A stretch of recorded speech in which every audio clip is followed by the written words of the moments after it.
નમસ્કાર, હિન્દુસ્તાન કી ધરોહર અખબારના digital platform પર આપનું સ્વાગત છે। હું આપની સાથે સોનાલી મોરે વાત કરવી છે। આજ રોજ ખેડબ્રહ્માના ખરોજ ખાતે ચૈતરભાઈ વસાવા જે અરવલ્લીની ગિરિમાળાઓ છે તેનું નિકંદન કાઢવા માટે સરકાર અને ઉદ્યોગપતિઓ જાણે લૂંટેરી દુલ્હનની જેમ આ જે ગિરિમાળાઓ છે તેમાંથી નીકળતો ખજાનો છે એ ખજાનો લૂંટ કરવા માટે તૈયાર બેઠી છે। તેને લઈને હજારોની સંખ્યામાં આદિવાસી પુત્રો અને પ્રકૃતિ પુત્ર એવા ચૈતરભાઈ વસાવા ખરોજ ખાતે પહોંચ્યા અને તેમને સાંભળવા માટે હજારોની સંખ્યામાં ત્યાં જનમેદની ઉભરી આવી। સાંભળીએ જે ચૈતરભાઈ વસાવા છે। ચૈતરભાઈ વસાવાએ અરવલ્લીના પહાડોને બચાવવા માટે સરકાર અને સરકારના ઉદ્યોગપતિઓને કયા પ્રકારની ચીમકી આપી છે। આપણે અહીંયા થોડા બેહી રહેવાનું છે, આવતા રહો બાજુ।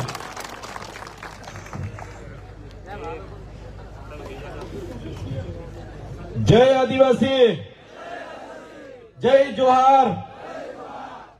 આવું ઢીલું ઢીલું નહીં ચાલે। આપણો અવાજ, આપણા ગગનચુંબી અવાજ સામે બધા મોટા અવાજે સૂત્ર બોલવાના છે। આવા ઢીલા ઢીલા અવાજે અરવલ્લી પર્વત કઈ રીતના બચાવીશું, એટલે હું બોલું એટલે તમારે બધાએ બોલવાનું છે જોરથી। અરવલ્લી બચાવો હું બોલું એટલે તમારે પર્યાવરણ બચાવો બોલવાનું છે। અરવલ્લી બચાવો, પર્યાવરણ બચાવો, અરવલ્લી બચાવો, પર્યાવરણ બચાવો, અરવલ્લી બચાવો, પર્યાવરણ બચાવો। ધન્યવાદ।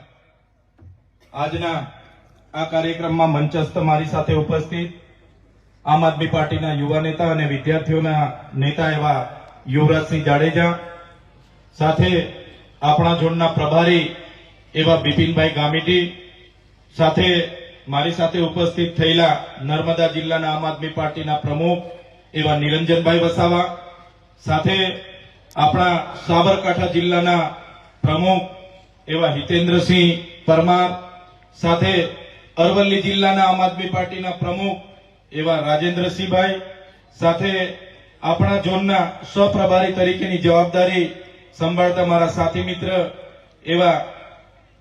એવા જયદીપસિંહભાઈ બાપુ, અને આ તાલુકાના પ્રમુખની જેમના પર જવાબદારી છે એવા પ્રદીપભાઈ, સાથે વિધાનસભાના પ્રભારી અમારા પરમાર સાહેબ, અને મંચસ્થ ઉપસ્થિત તમામ વડીલો, આગેવાનો, યુવાનો અને મારા સાથી મિત્રો, સાથે સાથે આજુબાજુના વિસ્તારમાંથી ગઈકાલે જ તમને જાણ કરી અને તમે અહીંયા હજારોની સંખ્યામાં ઉપસ્થિત થયેલા મારા વડીલો, માતાઓ, યુવાનો અને મારી બહેનો, સૌ માટે એકવાર જોરદાર આપણે તાળીઓ પાડી લઈએ।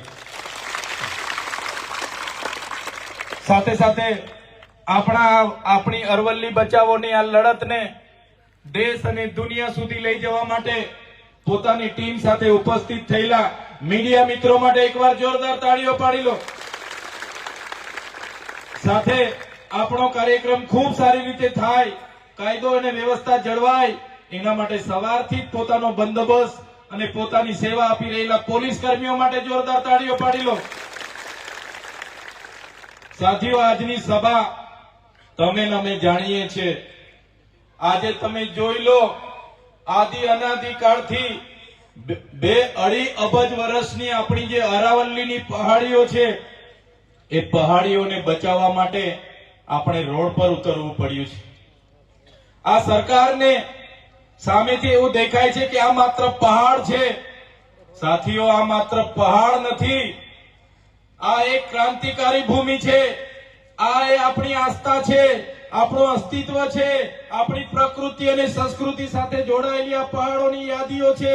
ત્યારે આ ભાજપની સરકાર એમના ઉદ્યોગપતિ મિત્રોના કહેવાથી, એમના અહીંના ખાણ માફિયાઓના કહેવાથી, એમના નેતાઓના કહેવાથી એમને કેન્દ્રીય સશક્ત સમિતિ અંતર્ગત સુપ્રીમ કોર્ટમાં ગયા અને સુપ્રીમ કોર્ટમાં એમણે ચીફ જસ્ટિસ ગગોઈજીના અધ્યક્ષસ્થાને ખંડપીઠે એવો ચુકાદો આપ્યો 20 નવેમ્બર 2025 ના રોજ કે અરાવલ્લી એને જ માનવામાં આવશે કે જે 100 મીટરથી ઊંચી પર્વતમાળાઓ હશે।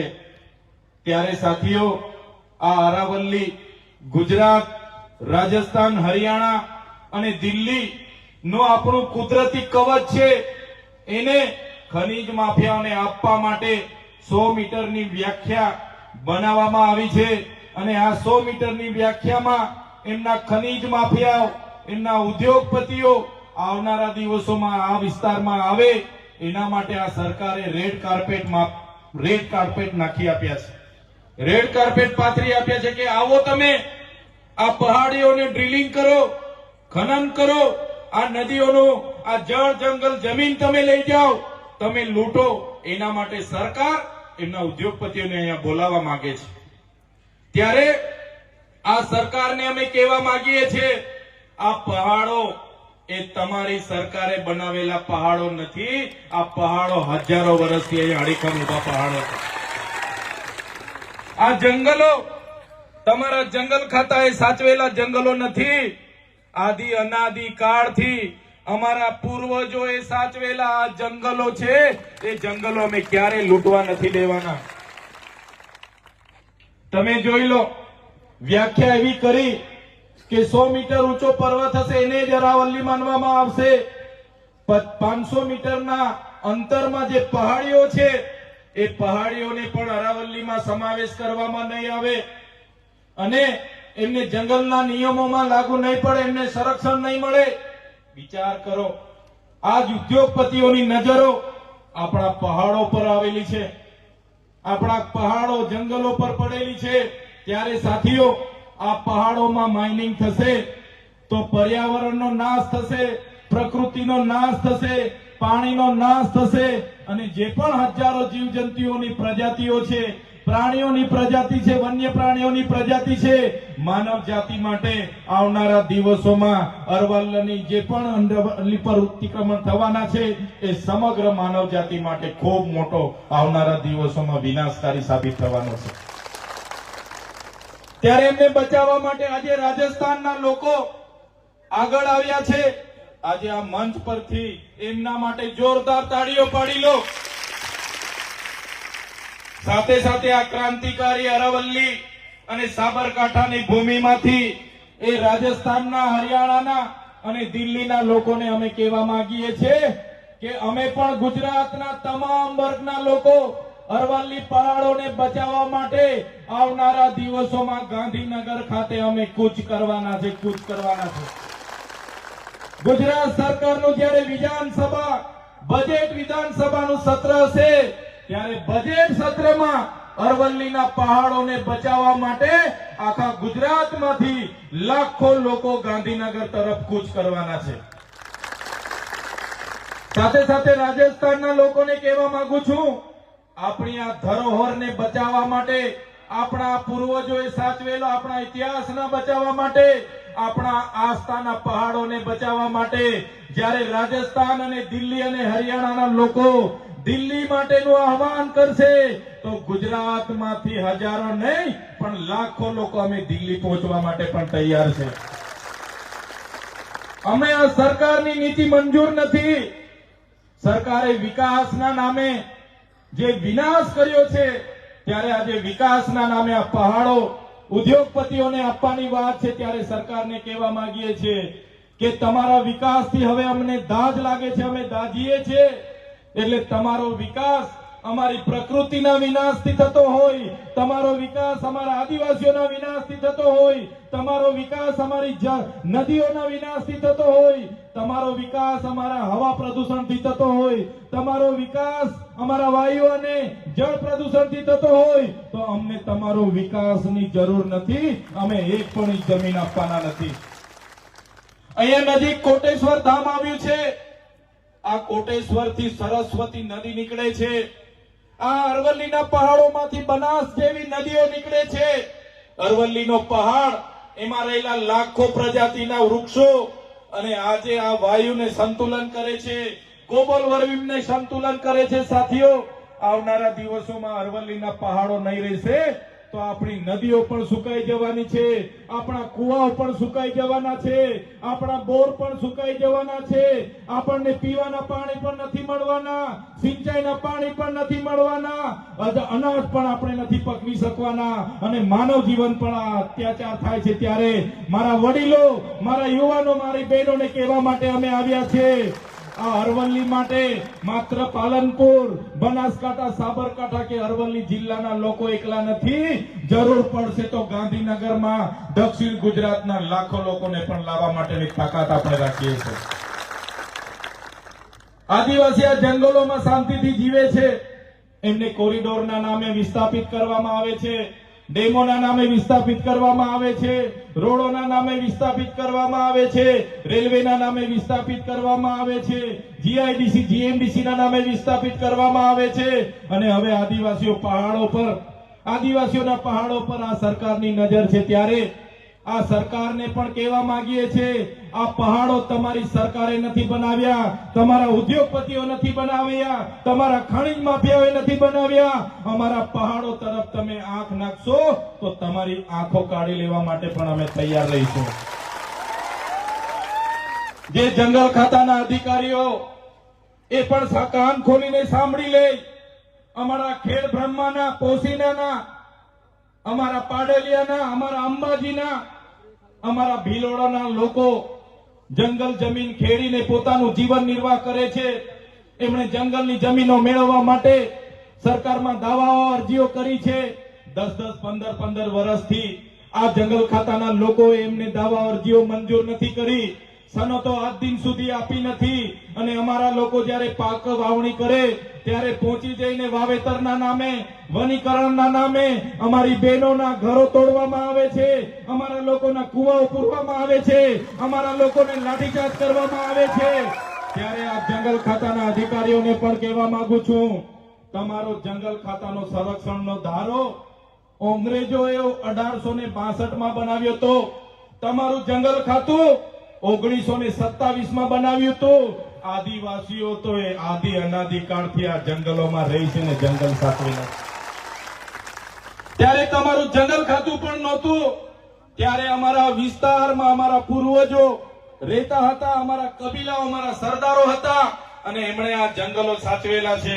અમારા આદિવાસીઓને હેરાન કરવાનું તમે જરા પણ વિચારશો, અમારા લોકો પર અત્યાચાર કરવાની વાત કરશો તો અમે પણ હકના રહેવાના નથી.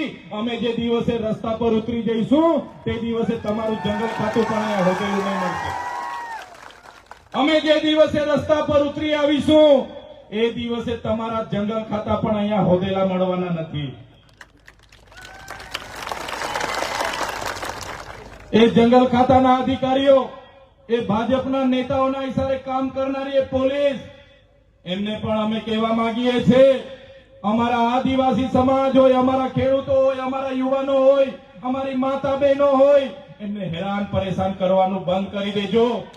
અમારા ઘરમાં મૂકેલા અમારા તીરકામઠા, અમારા ધારિયા, પાલિયા અને ભાલા અમે શણગાર માટે નથી મૂક્યા. અમારા ઘરમાં મૂકેલા ભાલા, પાલિયા અને તીરકામઠા અમે શણગાર માટે નથી મૂક્યા. જે દિવસે જરૂર પડશે ને એ દિવસે આ રોડ પર ઉતરીશું અને જે દિવસે જરૂર પડશે એ દિવસે ગાંધીનગરના રોડ પર અમે જ ઉતરીશું અને ગાંધીનગરનો રસ્તો પણ અમે પકડીશું અને અમારા લોકોની જમીનો છીનવવાની વાત કરશો, અરવલ્લી પર્વતો તોડવાની વાત કરશો, જંગલોને નાશ કરવાની વાત કરશો તો આ ગુજરાત નહીં, દિલ્હીમાં જઈને પણ નેપાળવાળી કરવી પડશે તો નેપાળવાળી પણ થશે. નેપાળવાળી પણ કરીશું.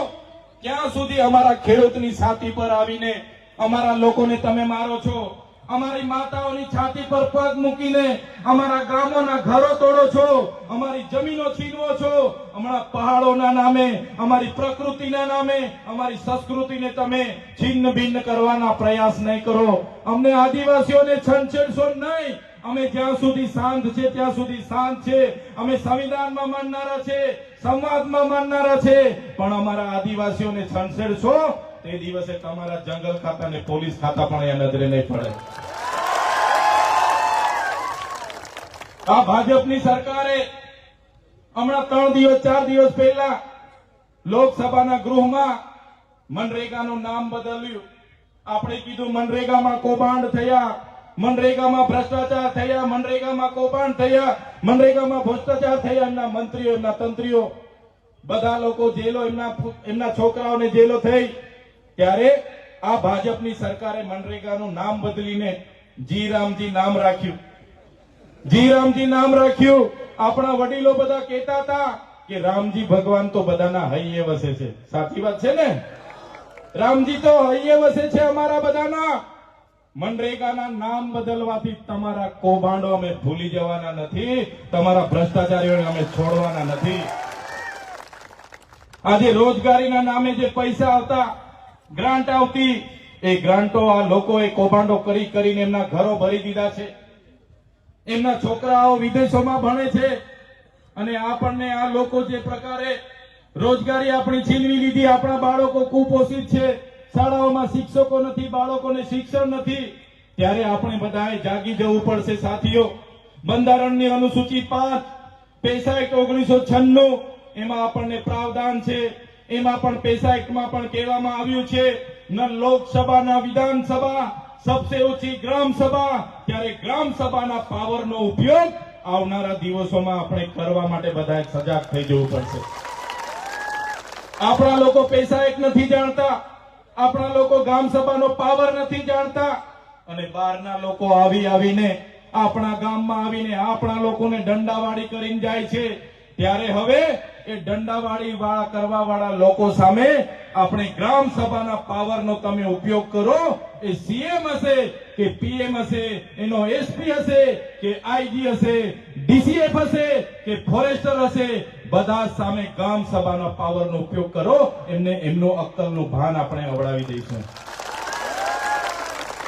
ત્યારે સાથીઓ, એક બાજુ આપણા દેશના વડાપ્રધાન મોદીજી દરેક દેશોમાં જાય અને દેશોમાં મોટી મોટી વાત કરે. मैं उस देश से आ रहा हूं जहां सभी लोग एक पेड़ मां के नाम ની વાત કરે છે ને વડાપ્રધાન. એક પેડ રોપીને કરોડો રૂપિયા એના પોસ્ટરો લગાડવામાં આવે છે, અબજો રૂપિયાના પ્રચાર પ્રસાર કરવામાં આવે છે. એક પેડ માં કે નામના નામે આપણને ગુમરાહ કરે છે અને આખા જંગલો એમના ઉદ્યોગપતિ મિત્રોને આપી દે છે. ત્યારે આ સરકારને આપણે ઓળખી લેવી પડશે, જે સંવિધાન આઝાદીના 78 વર્ષ પછી પણ નથી લાગુ કરી શક્યા. ગુજરાતમાં 30 વર્ષથી એમનું શાસન છે.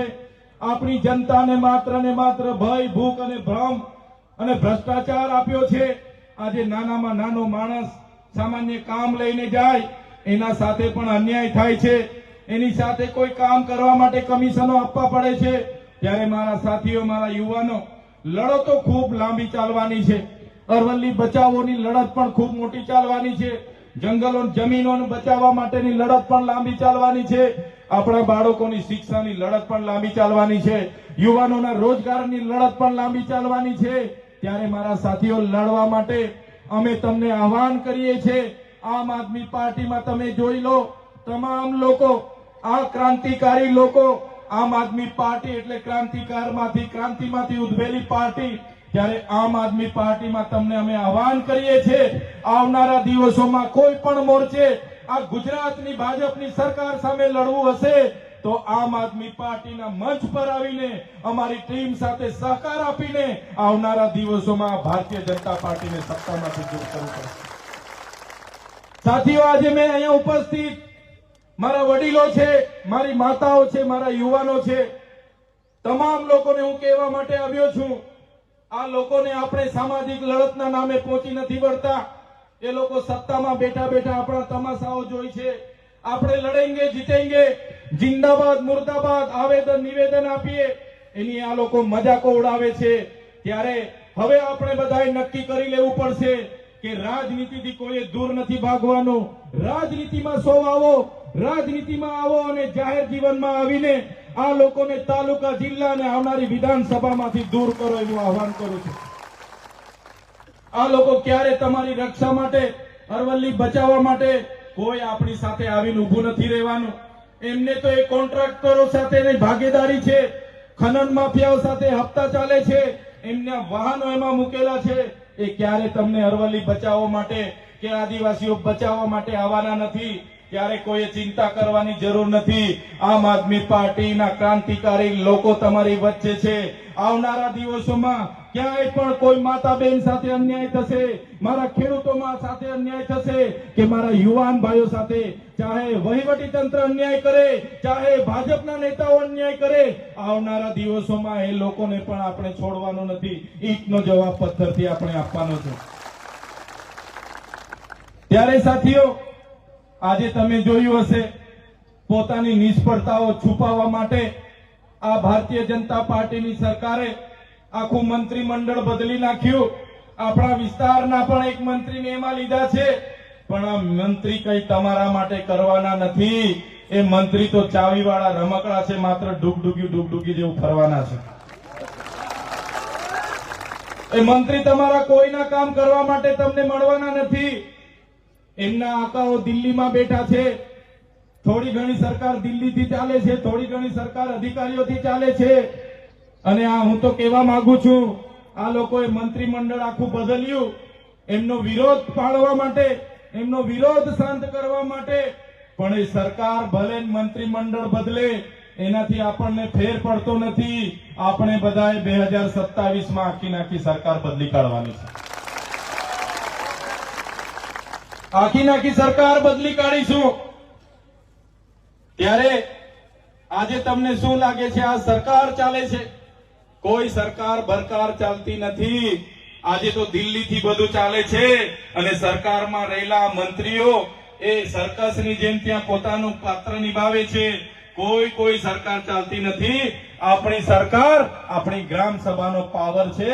એટલે આવનારા દિવસોમાં રૂઢિગત ગ્રામ સભાઓ ભરવાનું તમારે બધાએ ચાલુ કરી દેવાનું છે. ત્યારે સાથીઓ, અંબાજીના લોકો માટે અમે બોલીએ. ગયા વર્ષે પોસીના માટે ત્યાંના લોકોની જમીનો છીનવાઈ ગઈ, ઘરો તોડી નાખ્યા, એના માટે લડ્યા. ગુજરાતમાં નર્મદાના કેવડિયા માટે લડવાનું હોય, નર્મદાના વિસ્થાપિતો માટે લડવાનું હોય. મનરેગા યોજનાના ભ્રષ્ટાચારો ઉજાગર કર્યા, નલ સે જલ યોજનાના ભ્રષ્ટાચારો આપણે ઉજાગર કર્યા. આપણા યુવાનોને શિષ્યવૃત્તિ નહોતી મળતી, સરકાર સામે લડીને ફ્રી સિપ કાર્ડ ચાલુ કરાવ્યા. સરકાર સામે લડીને પોસ્ટ મેટ્રિક શિષ્યવૃત્તિ ચાલુ કરાવી, એમના તાઇફાઓને ઉજાગર કર્યા. ત્યારે આ સરકારને ગમતું નથી. તમે જોયું હશે, હમણાં એક સામાન્ય ન્યાય જેવા કેસમાં મને એરેસ્ટ કરી લેવામાં આવ્યો. મને બળજબરીપૂર્વક મીટિંગમાં બોલાવ્યો. મીટિંગમાં બોલાવીને મારી સાથે માથાકૂટ કરી. ભાજપના લોકોએ માથાકૂટ કરીને પોલીસ બોલાવીને તાત્કાલિક તમારા ધારાસભ્યને, તમારા દીકરાને પકડી લેવામાં આવ્યો. મને કોઈ પણ મામલતદાર ડેડિયાપાડાની કોર્ટમાં રજૂ કરવામાં ન આવ્યો. મને ડાયરેક્ટ રાજપીપળાની જેલમાં નહીં, સેશન કોર્ટમાં રજૂ કરવામાં આવ્યો. અને સેશન કોર્ટમાં તમે કદાચ જોયું હશે, મારા વકીલો કોર્ટમાં આવવા માટે આજીજી કરે કે ભાઈ અમને જવા દો, અમારી ચૈતરભાઈના વકીલ છે, અમને કેસ લડવા દો. એક પણ વકીલને કોર્ટમાં નહીં આવવા દે પોલીસ. એ ભાજપના નેતાઓના ઇશારે એ પોલીસે નર્મદાની જેલમાં રાખવાની જગ્યાએ વડોદરાની સેન્ટ્રલ જેલમાં મને નાખી દીધો. તમે બધા જાણો છો, આ લોકોએ જેલમાં પણ અમને વેદનાઓ આપી, અમને ડરાવ્યા, અમને ધમકાવ્યા. અમને કહેવામાં આવ્યું કે તમારે સરકાર સામે નથી બોલવાનું, તમારે આદિવાસીઓના અધિકારોની વાત નથી કરવાની, તમારે વિદ્યાર્થીઓની સ્કોલરશીપની વાત નથી કરવાની, તમારે ખેડૂતોને ટેકાના ભાવની વાત નથી કરવાની, તમારે કર્મચારીઓની રજૂઆત નહીં કરવાની, તમારે આઉટસોર્સિંગના અધિકારીઓ માટે નહીં બોલવાનું. તો તમે અમને જેલમાંથી તમને આજે છોડી દઈએ. ત્યારે સરકારને અમે જેલમાંથી પણ કીધું હતું, જ્યાં સુધી થાળીમાં ચણા રહે છે ત્યાં સુધી ચૈતર વસાવાના જેલમાં આવવા જવાનું થશે. જ્યાં સુધી જેલની થાળીમાં ચણા રહેશે ત્યાં સુધી ચૈતર વસાવાનું આ જેલમાં આવવા જવાનું બનતું રહેશે. અને તમારે જેટલી જેલો કરવાની હશે કરી લો. આ ચૈતરભાઈ તમારી જેલોથી ડરવાવાળા નથી. તમે જોયું હશે, એક અઠવાડિયું, એક મહિનો નહીં, તારીખ પર તારીખ, તારીખ પર તારીખ, તારીખ પર તારીખ, એમ કરતા કરતા 80 દિવસ. આ લોકોની ઈચ્છા હતી કે આને 2-3 વર્ષ રાખીશું, પણ મારા વડીલોના આશીર્વાદ હતા. મારી માતાઓ મારી ચિંતા કરતી, મારા વડીલો મારા માટે માનતા રાખતા, અને હું 80 દિવસમાં છૂટીને તમારી વચ્ચે આવી ગયો છું. તમારા બધાના પ્રાર્થનાથી, તમારી દુઆઓથી, તમારી ચિંતાઓથી મને જામીન મળી ગયા અને હું જેલની બહાર આવ્યો. મારા નિરંજનભાઈ વસાવા, મારા બિપિનભાઈ ગામીટી, મારા જયદીપસિંહ બાપુ બધા મને લેવા આવ્યા. એમણે કીધું, ચૈતરભાઈ જામીન તો અમે કરાવી દીધા છે, પણ આ નાલાયક સરકારે તમારા વિસ્તારમાં તમને પ્રવેશ બંધી ફરમાવી છે. તમે વિચાર કરો સાથીઓ, જે ડેડિયાપાડા સાગબારાના લોકોએ મને આટલી નાની ઉંમરમાં મને ધારાસભ્ય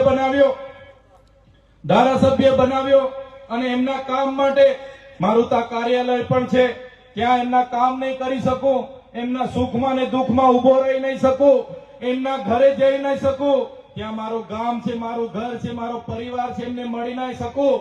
એના માટે આ સરકાર મારા વિસ્તારમાં મને જવા નથી દેતી. અને આજે પણ અમે રાજપીપળા રહીને લોકોના કામ કરીએ, છોટાઉદેપુર રહીને લોકોના કામ કરીએ, ત્યારે આ ભાજપના નેતાઓ, એમના સાંસદ, એમની પોલીસ આજે પણ અમને ફોન કરીને ડરાવે છે, ધમકાવે છે, કહે છે કે તમને ડેડિયાપાડામાં તો પ્રતિબંધ અમે કરાવી દીધો, તમે જો લોકોનો અવાજ બનતા રહેશો તો આવનારા દિવસોમાં નર્મદામાંથી પણ તમને પ્રવેશબંધી કરાવીશું. તમે આદિવાસીઓ માટે વધારે લડો છો, આવનારા દિવસોમાં અંબાજીથી ઉમરગામના વિસ્તારોમાં પણ પ્રતિબંધ કરાવીશું. ત્યારે આજના મંચ પરથી એ લોકોને પણ હું કહેવા માંગુ છું, તમે મને ડેડિયાપાડામાં નથી જવા દેતા, તમે મને નર્મદામાંથી બહાર કાઢશો, તમે મને અંબાજીથી ઉમરગામના વિસ્તારોમાંથી તો બહાર કાઢી દેશો, પણ આ ચૈતર વસાવા અમારા લોકોના દિલોમાં રહે છે, ત્યાંથી ક્યારે બહાર નહીં કાઢી શકો. મારી માતાઓ મારા માટે દુઆ કરે છે, પ્રાર્થના કરે છે, માનતા રાખે છે, ઉપવાસ કરે છે, મારા વડીલો મારી ચિંતા કરે છે, ત્યાં સુધી તમારા ચૈતરભાઈ ને તમારો કઈ ડર નથી અને ચૈતરભાઈ તમારાથી ડરવાનો નથી. ત્યારે સાથીઓ, આમ આદમી પાર્ટીમાં રહીને અમે સમાજની વાત કરીએ, સંવિધાનની વાત કરીએ, અધિકારોની વાત કરીએ, ત્યારે આ લોકો અમને ડરાવે છે, અમને નક્સલી બનાવવાની વાત કરે છે કે તમે હથિયારો લઈને ફોરેસ્ટવાળા પર ફાયરિંગ કરો છો, તમે હથિયારો લઈને જંગલ ખાતાને, પોલીસ અધિકારીને ધમકાવો છો, તમે જાહેર મંચ પરથી સરકારને ચેલેન્જ કરો છો, તમે ગેરમાર્ગે દોરવાની વાત કરો છો, નક્સલવાદ પેદા કરવાની વાત કરો છો. આદિવાસી અધિકારોની વાત કરે તો એ નક્સલવાદ બનાવવાની વાત છે. આજે તમે છત્તીસગઢમાં જોઈ લો, આખા આદિવાસીના જંગલો આ ઉદ્યોગપતિઓને આપી દીધા. આજે હસદેવનું જંગલ અદાણીને આપી દેવામાં આવ્યું, આજે હૈદરાબાદનું જંગલ એમના ભાજપના નેતાને આપી દેવામાં આવ્યું. એ જ પ્રકારે આપણી બચેલી કુચેલી પહાડીઓ, આપણા જંગલો એમના ઉદ્યોગપતિઓને આપવાની વાત છે. ત્યારે મેં તમને કહેવા માટે આવ્યો છું, તમે બધા એકલા નથી, આવનારા દિવસોમાં તૈયાર થઈ જજો. એ લોકો આપણા અરવલ્લીના જંગલો છીનવવાની વાત કરશે. જે દિવસે અરવલ્લીના જંગલો છીનવવાની વાત કરશે તે દિવસે સંવિધાન પણ સાઈડ પર મૂકી દઈશું, તે દિવસે વાટાઘાટો પણ સાઈડ પર રહેશે અને આ લોકો સાથે તે દિવસે આર પારની લડાઈ અહીંયા થશે. અમે કોઈનાથી ડરવાના નથી.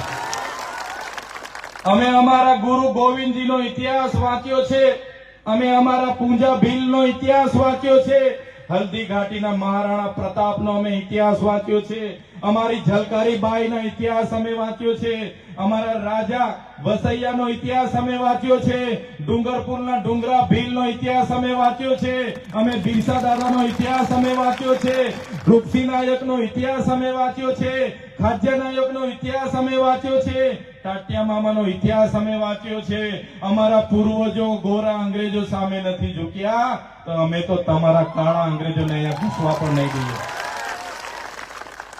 આ કાળા અંગ્રેજોની ભાષા, આ ઈસ્ટ ઇન્ડિયા કંપની બનીને લૂંટવા આવેલી આ ભાજપની સરકાર એવું માનતી હશે કે આદિવાસીઓ ભોળા છે, પટાવી ફોસલાવીને પોલીસને મોકલીને એમની જમીનો ખાલી કરાવી દઈશું. ત્યારે આ સરકારને કહેવા માંગીએ છીએ, એક પણ આદિવાસીની જમીન પર તમે આંખ નાખી છે તો આવનારા દિવસોમાં તીરકામઠાને ખાલી આ વિસ્તારમાં ચાલવાના છે. આ વાત કરવા માટે આવ્યો છું. સાથીઓ, લડત લાંબી ચાલવાની છે, ત્યારે આવનારા દિવસોમાં આ લોકોને સત્તામાંથી દૂર કરવા માટે તૈયાર થઈ જાઓ. આમ આદમી પાર્ટી અને ચૈતરભાઈ વસાવા, અરવિંદ કેજરીવાલજી, ઈસુદાન ગઢવી, ગોપાલ ઇટાલિયાજી, પ્રવીણ રામજી અને જે પણ રાજુભાઈ કરપડા, આપણા બધા માટે અમે લડીએ છીએ.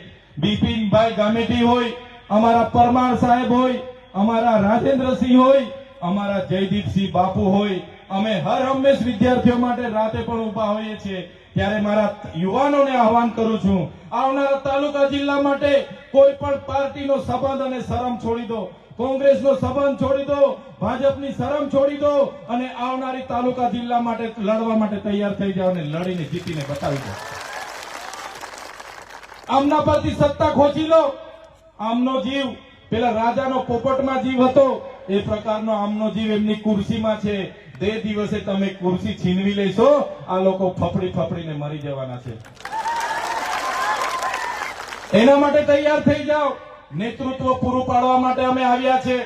અરવલ્લી બચાવોનું જ્યારે એલાન થશે, આવનારા દિવસોમાં જિલ્લા કક્ષાએ આપણે સૌએ ભેગા થઈને આવેદન પત્ર આપીને સરકારને ગંભીરતા લેવા માટેની સૂચન કરવાનું છે અને આવનારા બજેટ સત્રમાં અરવલ્લી બચાવોની અંતર્ગત ગાંધીનગર હજારો અને લાખોની સંખ્યામાં તમારે બધાએ પહોંચવાનું છે.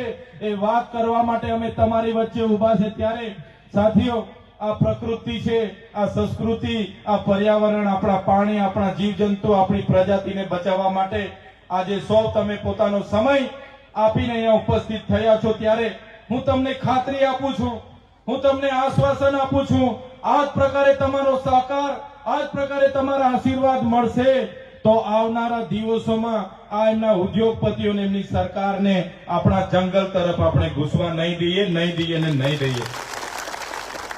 ત્યારે લાંબી વાત નથી કરતો.